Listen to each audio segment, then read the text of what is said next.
요즘 한국에는 왜 어르신들 사이에 노년의 생활을 대학에 비유하는 것이 유행한다고 들었습니다. 어떤 분이 카톡을 통해서 저한테 보내주셨는데요. 여러 가지 대학이 있는데 그중에 몇 가지만 뽑아보았습니다. 연금으로 세상 구경을 하면서 즐겁게 노년을 보내시는 분들은 이 대학을 다니신다고 하네요. 어느 대학일까요? 연금이랑 세상의 글자에 주목하시면 연세대학을 다니신다고 그러고요.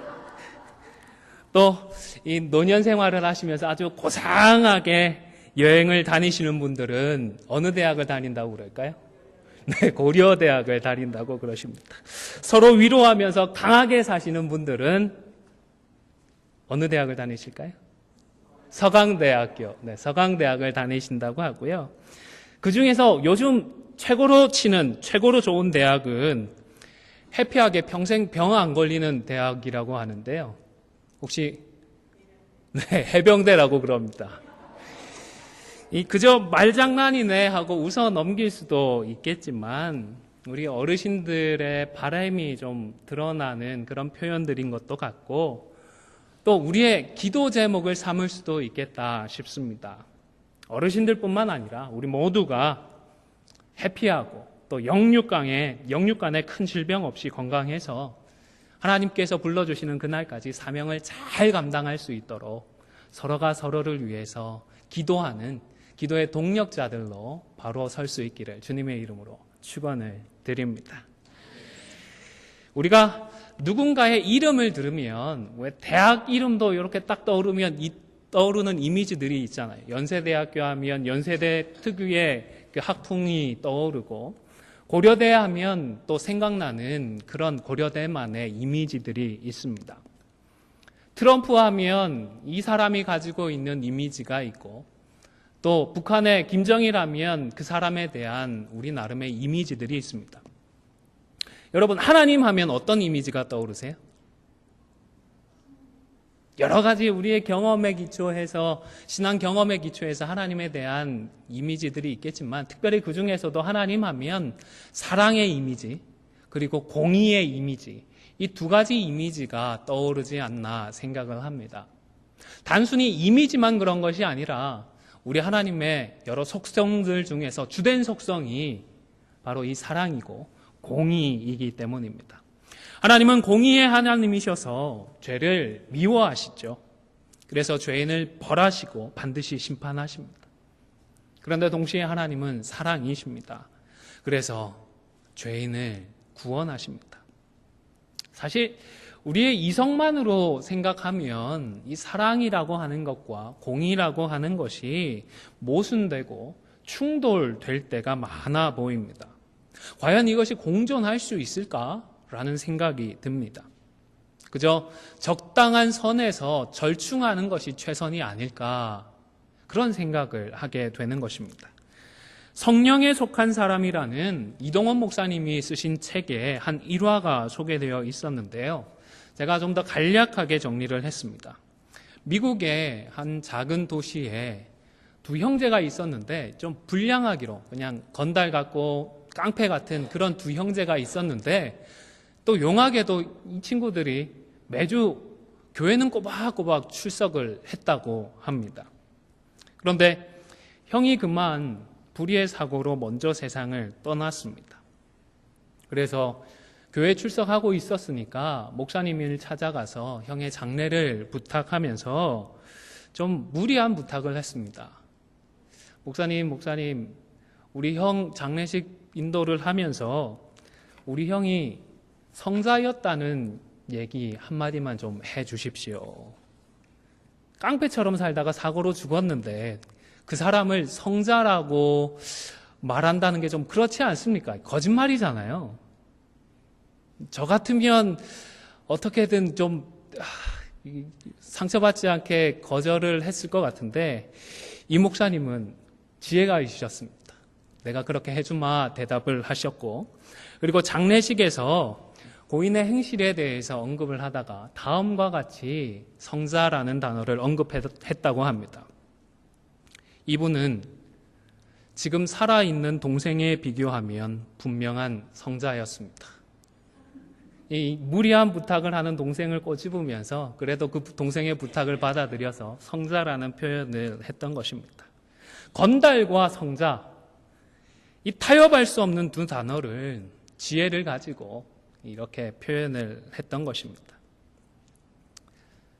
하나님의 사랑과 공의, 사실은 사람이 타락하기 전에는 별로 충돌할 일이 없었던 것 같습니다. 사랑하시는 대로 사랑하시면 되었습니다. 하나님께서 정해놓으신 법대로 하나님께서 집행하시고 심판하시면 되었습니다. 성경에 정확하게 그 시기가 나와 있지는 않지만 우리가 논리적으로 추론을 해보면 천사들은 인간들이 타락하기 이전에 이미 타락을 해 있었습니다. 에덴 동산에서 뱀으로 사람을 찾아와서 유혹을 했기 때문입니다. 그런데 이 천사들이 타락하셨을 때에는 하나님께서 별로 그렇게 주저하시지 않은 것 같아요. 교만하고 하나님을 거부했기 때문에 하나님께서 심판하기로 작정하시고 그대로 그 일을 이루어 가시는 것 같습니다. 그런데 자신의 형상으로 지음을 받은 인간이 범죄를 했습니다. 그냥 정의롭게 심판을 해버리자니 그럼에도 불구하고 너무 사랑스럽습니다. 또 그렇다고 마냥 사랑하자니 죄를 도저히 용납하실 수가 없었습니다. 그래서 하나님은 이 문제를 어떻게 해결하셨죠? 십자가로, 예수님의 십자가로 해결하셨습니다. 사랑해서 희생해 주셨고 자신을 희생해서 죄의 대가를 대신 치러 주신 것입니다. 말을 쉽게 해서 그렇지 이 일이 인간 역사 속에서는 정말 오랜 기간에 걸쳐서 성취되었습니다. 우리 하나님 물론 시간을 초월해서 계시지만 이 일을 이렇게 오랜 기간 동안에 걸쳐서 계획하시고 성취하셨던 것은 우리 하나님께서 이 문제를 얼마나 심각하고 진지하게 다루시고 고민하셨는지를 우리가 엿볼 수 있는 대목이다 싶습니다. 여러분, 그리고 십자가를 통하여서 하나님의 형상을 회복한 우리들에게 우리 하나님은 우리들도 이제 사랑과 공의의 삶을 따를 것을 말씀을 하시는 것입니다. 사랑하고 공의롭게 사는 것 결코 쉽지 않습니다. 그럼에도 불구하고 하나님은 저와 여러분에게 사랑하는 삶을 살아가고 공의로운 삶을 동시에 살아가라고 말씀을 하십니다. 화면을 보시면서 누가복음 11장 42절 후반부를 함께 읽어보도록 하겠습니다. 시작. 공의와 하나님께 대한 사랑은 버리는도다. 그러나 이것도 행하고 저것도 버리지 말아야 할지니라. 이 구절은 원래 예수님께서 바리새인들을 책망하시면서 말씀하시는 그런 구절이지만 그럼에도 불구하고 분명하게 드러나는 것은 공의와 사랑, 이 두 가지를 하나님의 백성은, 하나님을 섬기는 자들은 다 따라야 한다는 사실이 분명하게 드러나는 것입니다. 또 구약 성경 미가서에서도요, 6장 8절의 말씀도 같이 한번 읽어보도록 하겠습니다. 시작. 사람아, 주께서 선한 것이 무엇임을 내게 보이셨나니 여호와께서 내게 구하시는 것은 오직 정의를 행하며 인자를 사랑하며 겸손하게 내 하나님과 함께 행하는 것이 아니냐. 여기에서도 정의를 행하고 또 사랑을 행하는 것이 함께 언급이 되어 있습니다. 사랑하는 성도 여러분, 우리 성도의 삶은 정의로운 삶이어야 합니다. 그리고 동시에 사랑하는 그런 삶을 살아야 하는 것입니다. 둘 중에 하나만을 선택하면 되는 것이 아니라 둘 모두를 행하는 삶을 살아야 하는 것입니다. 앞서 하나님께서 우리에게 보여주셨던 그 모범되는 삶처럼 말입니다. 우리가 오늘 읽었던 이 요한계시록에는, 이 앞부분에는 아시아에 있는 7교회를 향한 편지가 수록이 되어 있습니다. 첫 번째 교회인 에베소 교회는 칭찬도 받았고 또 책망도 받았습니다. 우선 그들은 말씀에 잘 순종을 했고 인내했고 악한 자들을 용납하지 않았습니다. 자칭 사도라고 하는 사람들을 시험하여 그 거짓된 것을 드러냈고 또 참고 견디고 성실했습니다. 그래서 하나님 앞에 칭찬을 받았습니다. 여러분, 솔직하게 한번 생각해 보십시오. 이만큼 살아가는 성도들이 과연 이 땅에 얼마나 될까요? 에베소 교회처럼 이렇게 말씀대로 잘 살아가는 교회들이 이 땅에 몇 교회나 될까요? 아니, 우리 안디옥 교회와 성도들은 이만큼이라도 살아가고 있을까요? 안디옥 교회는 대충 그저 그런 교회가 아니라 정말로 훌륭한 교회였던 것입니다. 그런데 이런 훌륭한 교회였음에도 불구하고 하나님은 한 가지의 이유로 이 교회를 책망하셨던 것입니다. 우리가 읽었던 2장 4절의 말씀을 찾아서 다시 한번 읽도록 하겠습니다. 계시록 2장 4절의 말씀을 같이 읽겠습니다. 시작. 그러나 너를 책망할 것이 있나니 너희 처음 사랑을 버렸느니라. 이 훌륭했던 에베소 교회도 처음 사랑을 잃어버려서 하나님께 책망을 받고 말았던 것입니다. 예수님을 처음 만났을 때에는 얼마나 기쁘고 즐거웠는지 모릅니다. 죄사함을 받고 하나님과의 참된 그 사랑의 관계가 회복되어서 정말 좋았습니다. 하나님과의 사랑의 관계가 회복이 되니까 자연스럽게 사람들과 다른 성도들과의 관계도 너무너무 좋습니다. 왜? 아내가 사랑스러우면 처갓집 모두 뭐에다가 절을 한다고요? 말뚝에다가, 사람도 아니고 말뚝에다가 절을 한답니다. 하나님이 좋으니까요. 하나님 사랑을 경험하니까 옆에 있는 사람이 좀 부족하고 연약해도 좀 잘못을 해도 다 좋게만 보이는 것입니다. 다 이해가 되는 것입니다. 그런 시기가 있었습니다. 그리고 하나님을 사랑하기 때문에 당연히 하나님의 말씀에 순종하고자 했습니다. 하나님의 뜻이기 때문에 이것은 하면 안 되고 저것도 조심해야 했습니다. 적극적으로 뜻을 이루기 위해서 수고하고 노력도 합니다. 하나님의 뜻에 따르기 위해서 아직 하나님의 뜻을 잘 모르는 성도들은 가르쳐 주기도 하고 제대로 따라오지 못하는 성도들은 사랑으로 권면하기도 합니다. 정의와 공의를 강조하고 법과 질서와 규칙을 따지게 됩니다. 그런데 이런 과정을 겪어가면서 그만 처음 사랑을 잃어버리고 말았던 것입니다. 그래서 하나님의 책망을 받았던 것입니다. 여러분, 아무리 잘해도요, 아무리 뛰어나고 훌륭해도요, 사랑을 잃어버리면 책망을 받습니다. 이것은 에베소 교회만의 문제가 아닙니다. 오래도록 신앙생활을 해온 우리들의 문제이기도 하고 또 오랜 역사를 가진 많은 교회들의 문제이기도 합니다.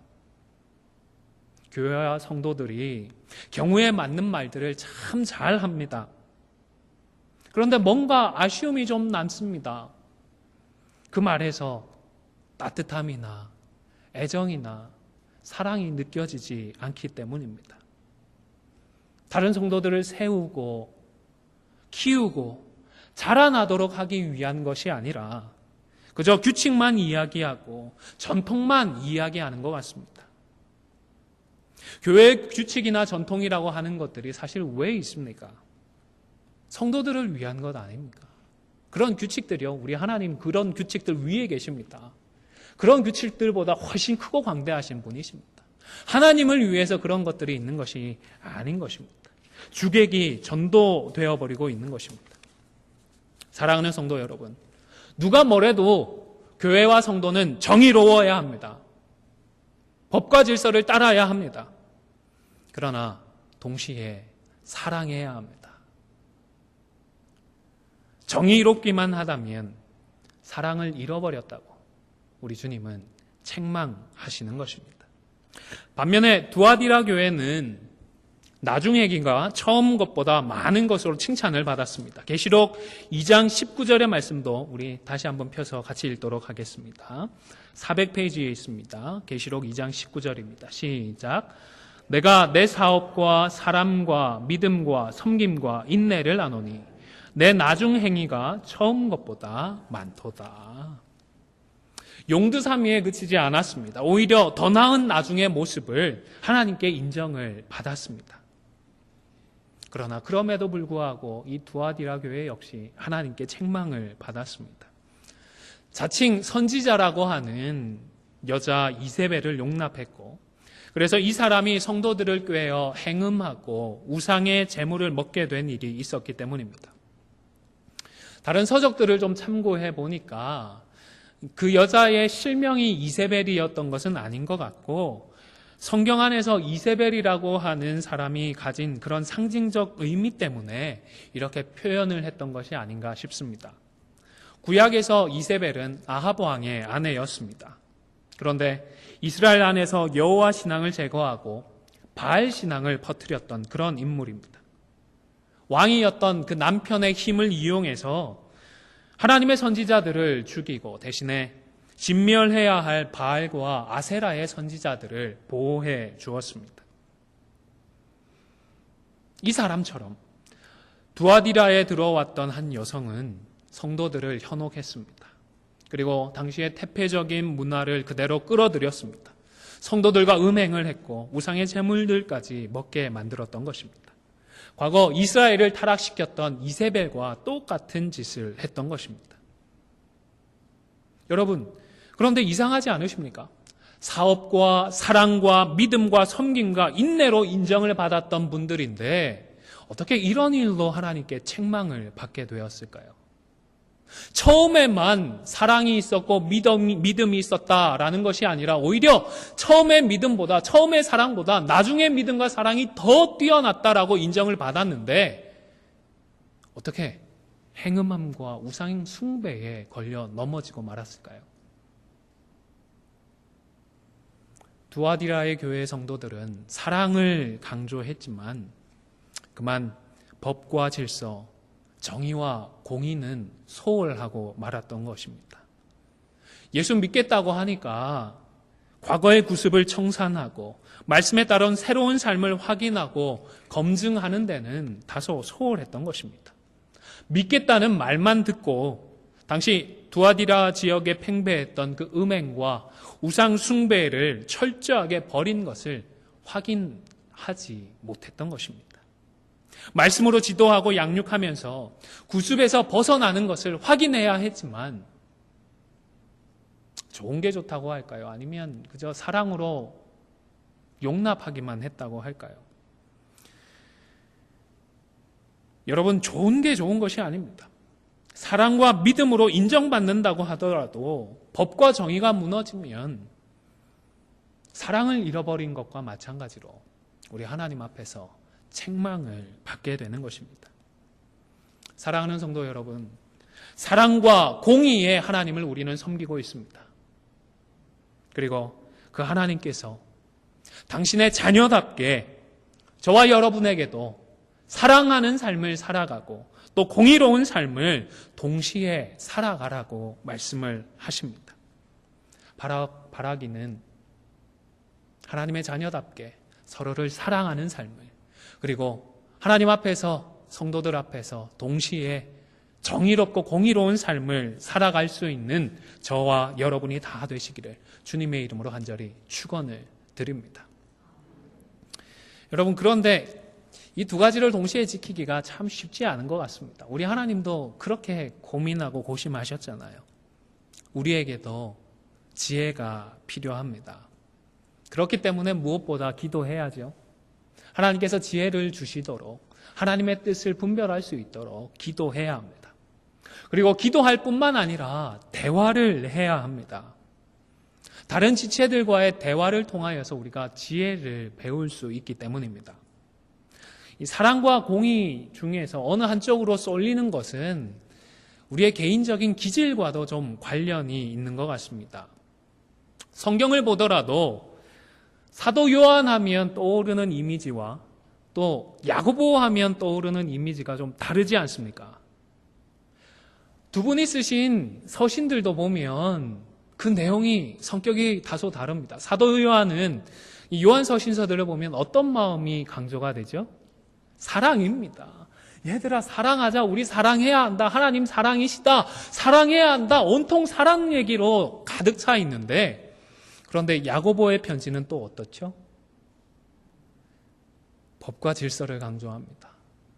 행함이 없으면 믿음이 어떤 믿음이라고까지 하죠? 죽은 믿음이라고 합니다. 그러나 이 두 분이 포함된 모든 성경 전체를 통하여서는 우리 하나님께서 사랑만 강조하시는 것도, 공의만 강조하시는 것도 아닙니다. 사랑과 공의, 사랑과 정의, 이 두 가지 모두를 강조하시는 것입니다. 마찬가지로 어떤 분들은 사랑에 좀 더 힘을 실어주고, 또 다른 분들은 공의에 좀 더 힘을 실어주는데, 이런 경우에 대화를 통해서 교회는 사랑과 공의 둘 중에 어느 하나를 놓치지 않고 둘 다 지켜나갈 수가 있는 것입니다. 여러분, 제가 지금 대화라고 할 때에 그저 모여서 시시콜콜한 이야기를 나누는 그런 대화를 의미하는 것이 아닙니다. 교회 안에서 뭔가 이슈가 될 만한 주제가 있다면 과연 이 문제를 놓고서 우리가 어떻게 하는 것이 지혜로울지를 말씀을 근거로 해서 겸손하게 대화를 하자는 것입니다. 이런 대화를 하면 자연스럽게 원칙을 강조하시는 분도 있고, 또 사랑을, 은혜를 강조하시는 분들도 있음을 보게 됩니다.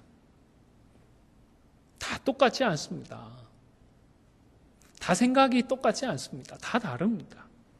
그렇기 때문에 대화를 할 때에는 좀 인내를 해야 합니다. 한두 번 얘기하고 쉽게 결론을 내려버리는 것이 아니라 좀 더 오랜 시간을 두고 천천히 하나님의 뜻을 알아가고자 하는 그런 여유 있는 마음이 필요한 것입니다.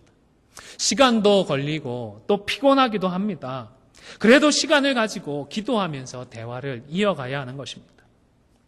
그런데 서로 대화하지 않고 자기 생각만 계속 하다 보면 어떻게 되죠?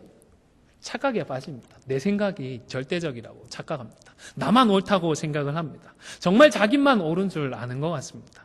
나름 최선을 다했다고 하는데 사랑을 잃어버렸던 에베소 교회나 하나님 앞에서 정말 열심히 살았는데, 그런데 하나님 앞에서 책망을 받았던 두아디라 교회처럼 책망받을 일이 생기더라는 것입니다. 대화를 하지 않게 되어지면 또 착각하게 됩니다. 고립하게 됩니다. 고립하게 되어지면 서로 오해하기도 쉽고 또 스스로를 높이고 교만하기도 쉽습니다. 여러분, 지금까지 살아오시면서 이런 분들 좀 만나보셨잖아요. 그리고 솔직히 말해서 답답한 목사님들도 꽤 만나셨잖아요. 목사인 제가 봐도요, 다른 분들의 말은 듣지도 않고 완전히 이 폐쇄된 세상에서 혼자 살아가시는 듯한 그런 목사님들이 계시는 것 같아요. 그리고 그런 분들을 가만히 보다 보면 말로는 내가 주님의 종인데 그러면서 실제로는 님자가 하나 더 붙죠. 마치 종님처럼 행사하는 그런 목사님들도 많이 계시는 것 같습니다. 말로만 종이라고 하고 마치 종님이 되어서 교회 위에서 성도들 위해서 군림하시는 그런 목사님들을 보게 되는 것입니다. 대화하지 않으면 누구나 이렇게 될 수 있습니다. 저와 여러분은 교회 안에서 종님이 되지 않도록 하기 위해서라도 대화하는 그 마음을 지켜야 하겠습니다. 또 대화를 하더라도 상대방을 이해하려고 하고 나의 잘못됨이나 부족함을 찾아서 나를 변화시키려고 대화를 해야지, 다른 사람을 설득하고 다른 사람을 변화시키려고 하지 않는 것이 지혜롭습니다. 변화는 내가 시킬까요? 아닙니다. 변화는 누가 시킬까요? 하나님이, 우리 하나님께서 말씀으로 변화시키십니다. 다른 사람을 변화시키려고, 내가 변화시키려고 하지 말고 하나님의 말씀이 살아 그 10년 가운데 역사할 수 있도록 더 위해서 기도해 주십시오. 우리 하나님의 말씀이 10년 가운데 역사하여서 혼과 영과 및 관절과 골수를 찔러 쪼개는 그 하나님의 능력이 나타날 수 있도록 그분을 위하여서 기도해 주시면 되는 것입니다. 또 두 번째로, 사랑하는 삶을 살아가는 동시에 공의로운 삶을 살아가기 위해서 우리는 날마다 복음 앞에 서야 합니다. 복음이 하나님의 능력이기 때문입니다. 사랑해야 하는 것도 알고 공의로워야 하는 것도 아는데 실제 삶에서 우리가 이게 잘 되지 않습니다. 정말로 형제를 사랑해야 하는 것 아는데 말씀대로 정의롭게 살아야 하는 것도 아는데 의견이 다르고 또 혹 마음에 상처가 되게 말씀하시고 행동하시는 분들을 사랑하기가 힘들더라는 것입니다. 또 다른 사람을 향하여서는 그 사람의 말이 이렇고 저렇고 행동이 이렇다 저렇다 말은 쉽게 하는데 정작 나는 그렇게 살지를 못하더라는 것입니다. 우리는 날마다 복음 앞에 바로 서야 합니다. 복음이 하나님의 능력이기 때문입니다. 복음만이 사람을 변화시키는 하나님의 능력이기 때문입니다. 로마서 1장 16절의 말씀을 우리 같이 읽도록 하겠습니다. 시작. 내가 복음을 부끄러워하지 아니하노니 이 복음은 모든 믿는 자에게 구원을 주시는 하나님의 능력이 됨이라. 여러분, 복음이 능력입니다. 믿으십니까? 복음이 능력입니다. 복음만이 나를 변화시키고 복음만이 우리 모두를 변화시키는 하나님의 능력입니다. 반대로 얘기하면 나를 변화시키지 못하는 복음은 복음이 아닙니다. 우리를 움직이지 못하는 믿음은 진짜 믿음이 아닙니다. 새벽 시간에 계속해서 사도행전을 묵상하고 있는데요. 사도행전에 등장하는 모든 사람들은 같은 복음을 들었습니다. 똑같은 복음을 들었습니다. 변하지 않은 사람들은 가짜 복음을 듣고 변했던 사람은 진짜 복음을 들었던 것이 아닙니다. 모두가 하나님께서 십자가와 부활의 복음을 들었습니다. 그런데 그 중에 누군가는 변했습니다. 생각이 변했고 가치관이 변했고 말과 행동이 변했습니다. 삶이 변했습니다. 이들에게는 복음이 되어 역사했던 것입니다. 복음 앞에 서서 십자가와 부활이 바로 나를 구원하고 나를 살리기 위한 것이었음을 인정하는 사람들에게는 이 하나님의 복음이 참된 능력으로 역사했던 것입니다. 복음 앞에서 내 삶의 주권이 내게 있는 것이 아니라 십자가에서 죽으시고 부활하신 우리 주님께 있음을 인정하고 이 주권에 순종하게 되니까 하나님께서 나를 새롭게 변화시켜 주시는 것이었습니다. 예수 그리스도의 장성한 분량이 충만한 데까지 이를 수 있도록 우리 하나님께서 우리를 인도해 가시는 것입니다. 여러분, 혹 어느 순간부터 내가 변하지 않고 어느 순간부터 내가 어떤 자리에 그저 머물러 있다라고 느끼지는 않으십니까? 우리의 삶 속에서 구원을 주시는 하나님의 능력이 왜 더 이상 나타나지 않을까 걱정하지는 않으십니까?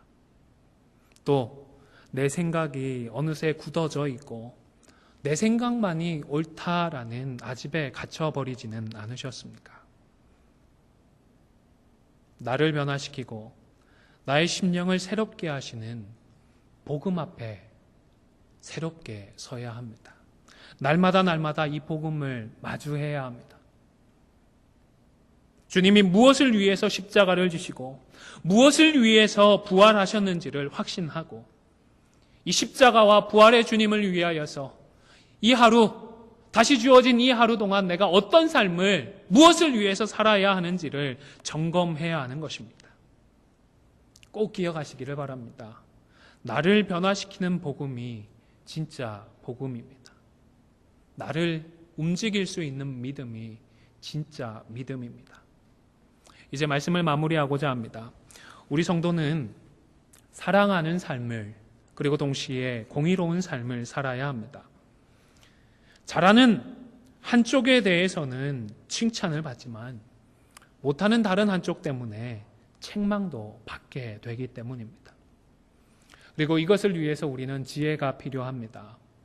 지혜를 얻기 위해 기도해야 합니다. 그리고 동시에 성도들과 대화를 이어가야 합니다. 무엇보다 날마다 복음 앞에 서야 합니다. 십자가와 부활의 의미를 바로 알고 그 앞에서 겸손히 결단할 때에 복음이 나를 변화시키고 우리를 새롭게 하는 하나님의 능력으로 역사하기 때문입니다.